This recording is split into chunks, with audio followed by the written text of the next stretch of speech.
आज हम सीखेंगे स्वास्थ्य और रोग के बारे में। हम स्वास्थ्य और रोग इन शब्दों का प्रयोग कई बार करते हैं। स्वास्थ्य वह अवस्था है जिसके अंतर्गत शारीरिक यानी फिजिकल, मानसिक यानी मेंटल तथा सामाजिक यानी सोशल कार्य समुचित क्षमता द्वारा उचित प्रकार से किए जा सके। स्वास्थ्य का अर्थ सिर्फ रोग मुक्त होना नहीं है, बल्कि इसके साथ अच्छा महसूस करना, मानसिक रूप से सकारात्मक दृष्टिकोण रखना, सामाजिक कठिनाइयों के समय दबाव में न आकर उचित समाधान ढूंढना इत्यादि से भी जुड़ा है। किसी व्यक्ति का स्वास्थ्य उसके भौतिक पर्यावरण, आर्थिक स्थिति तथा सामाजिक समानता पर निर्भर करता है। भौतिक पर्यावरण विभिन्न आपदाओं जैसे बाढ़ से स्वास्थ्य पर विभिन्न प्रकार से परिणाम हो सकता है, लेकिन इससे महत्वपूर्ण कारक है हमारे पर्यावरण में प्रदूषण। यदि हमारे आसपास का पर्यावरण गंदा और प्रदूषित होगा तो हम निराश महसूस करते। ऐसी स्थिति में हमारा मन प्रसन्न नहीं रह सकता तथा विभिन्न बीमारियों के होने की संभावना भी बढ़ जाती है, और ऐसी स्थिति में हम स्वस्थ नहीं कहलाते। इसलिए व्यक्तिगत स्वास्थ्य के लिए सामाजिक स्वच्छता आवश्यक है। अच्छे भौतिक पर्यावरण के लिए स्वच्छ पर्यावरण, कचरे तथा वाहित जल का ठीक प्रकार से निपटान तथा स्वच्छ जल उपलब्ध होना आवश्यक है। आर्थिक स्थिति। अच्छे स्वास्थ्य के लिए अच्छा भोजन तथा स्वच्छ जल आवश्यक होता है।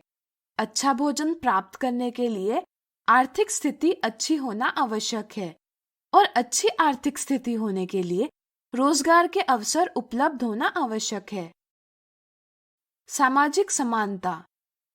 मानव एक सामाजिक प्राणी है। वह एक दूसरे के साथ अंतर संबंध बनाए रखता है। यदि समाज में समानता नहीं होगी तो एक दूसरे के प्रति व्यवहार ठीक नहीं होंगे, जिससे समाज में भय, क्लेश जैसी समस्याएं बढ़ेगी। इससे मानसिक तनाव बढ़ेगा, जो स्वास्थ्य के लिए ठीक नहीं है। इसलिए समाज में भाईचारा और समानता होना आवश्यक है। देखा जाए तो भौतिक पर्यावरण की स्वच्छता और सामाजिक विषमता सामुदायिक समस्याएं हैं। इन समस्याओं को दूर करने के बाद ही व्यक्तिगत स्वास्थ्य संभव है। इसलिए व्यक्तिगत स्वास्थ्य के लिए सामुदायिक स्वास्थ्य भी आवश्यक है। अब चलिए रोग यानी डिसीज के बारे में चर्चा करें। रोग से अभिप्राय व्यक्ति की सामान्य अवस्था में गड़बड़ी से है। रोग यानी डिसीज, जिसे हम डिस-ईज लिख सकते हैं, और इससे हम अर्थ निकाल सकते हैं आराम का न होना। रोग के कारण हमारे शरीर के किसी अंग के कार्य में बाधा उत्पन्न होती है। चूंकि हमारे शरीर में सभी अंगों के कार्य एक दूसरे पर निर्भर है, इसलिए शरीर के अन्य कार्यों में भी बाधा उत्पन्न होती है। इससे बाधित व्यक्ति असुविधा महसूस करता है। रोग के विभिन्न कारण हो सकते हैं, जैसे पोषक तत्वों का अभाव, किसी हानिकारक तत्व जैसे जीवाणु या विषाणु का शरीर में प्रवेश होना, और सार्वजनिक स्वास्थ्य सेवाओं का न होना, आनुवांशिक दोष जैसे सिकल सेल एनीमिया इत्यादि। यदि किसी व्यक्ति को कोई रोग न हो तो उसे हम रोग मुक्त कहते हैं। कई बार रोग मुक्त होने की स्थिति को अच्छा स्वास्थ्य कहा जाता है, लेकिन यह सत्य नहीं है।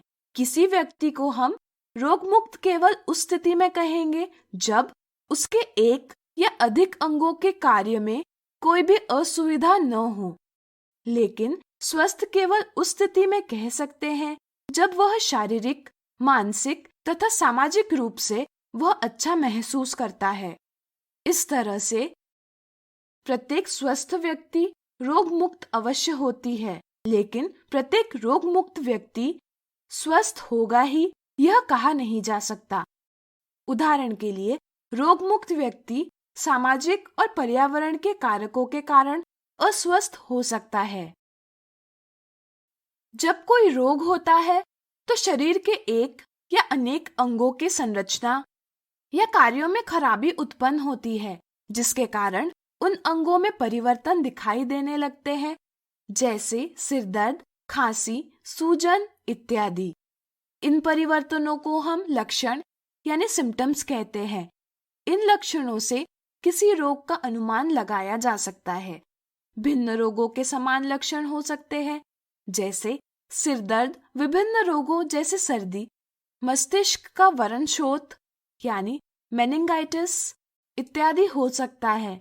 लक्षणों को देखकर चिकित्सक यह ज्ञात करते हैं कि वे कौन से रोग के चिन्ह हैं। रोग की पहचान सुनिश्चित करने के लिए वे प्रयोगशाला में कुछ परीक्षण भी करवा सकते हैं। किसी रोग के अनेक कारक या कारण हो सकते हैं। जैसे कोई बच्चा अगर पतले दस्त से ग्रस्त है तो सूक्ष्म जीव इसका तात्कालिक कारक यानी इमीडिएट कॉज होता है। लेकिन अनेक कारक जैसे आनुवांशिक भिन्नता, पोषण में कमी, जल प्रदूषण, गरीबी इत्यादि इसके सहायक यानी कॉन्ट्रिब्यूटरी कारक भी हो सकते हैं।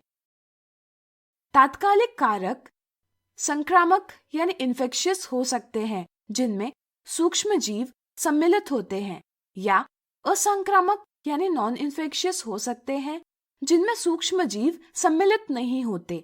अगले वीडियो में हम इसके संदर्भ में विस्तार से चर्चा करेंगे। आज हमने सीखा स्वास्थ्य और रोग के विषय में।